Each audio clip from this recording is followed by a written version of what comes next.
مدينة سيفار الجزائرية والملقبة بمدينة الجن، وزي ما قالوا الداخل فيها مفقود والخارج منها مولود. وقبل ما نبدأ بالحلقة يا معلم ما تنساش تدعمنا باللايك والاشتراك والمشاركة. مدينة سيفار الجزائرية تعتبر من المدن الغريبة واللي فيها غموض غير طبيعي، واللي أطلقوا عليها بوابة الجن، وسبب الاسم هو إن مفيش أي حد جاله جراءة إنه يدخلها نهائيا، واللي أجبر العلماء إنهم يستكشفوا أجزاء منها وفقط. وده لأن مدينة سيفار الجزائرية أو بوابة الجن عبارة عن متاهة كبيرة جدا جدا جدا، واللي لو دخلتها يا معلم فكل سنة وانت طيب اعمل لك خيمة جوه والعب فيها مع الجن والعفاريت. والحاجة اللي قدر يوصل لها العلماء هي شوية صور للمدينة عن طريق طيارة بدون طيار، وده لصعوبة الدخول والتجول في كهوف مدينة سيفار الجزائرية. وتعتبر مدينة سيفار الجزائرية أكبر مدينة صخرية في العالم، والموجودة في وسط صحراء جانت في ولاية إلزي جنوب شرق الجزائر، واللي بتقع على مساحة تقدر بحوالي 90,000 كيلومتر في سلسلة تصل نجر الجبلية، واللي معناها هضبة الأنهار. اشتهرت مدينة سيفار عالميا برسوماتها ومنحوتاتها البدائية، وهي من أهم مواقع التراث العالمي لليونسكو بداية من عام 1982 ميلاديا. يعتقد أن مدينة سيفار الجزائرية عاش عليها آلاف البشر، ومن آلاف السنين أصبحت خالية من البشر تماما، واللي يقال ان فيه مخاطرة كبيرة جدا من دخولها.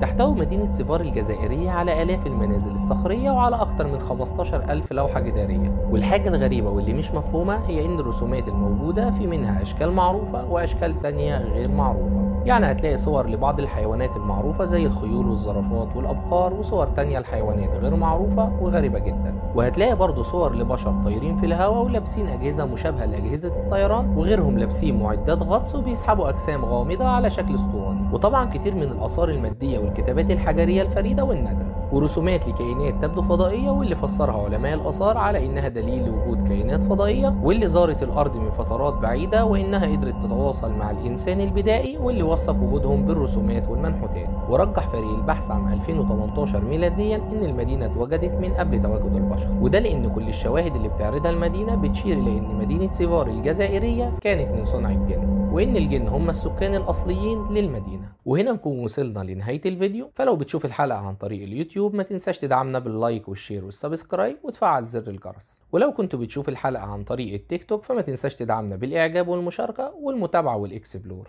دعمكم لينا هيخلينا نستمر. خدوا بالكم من نفسكم. سلام عليكم.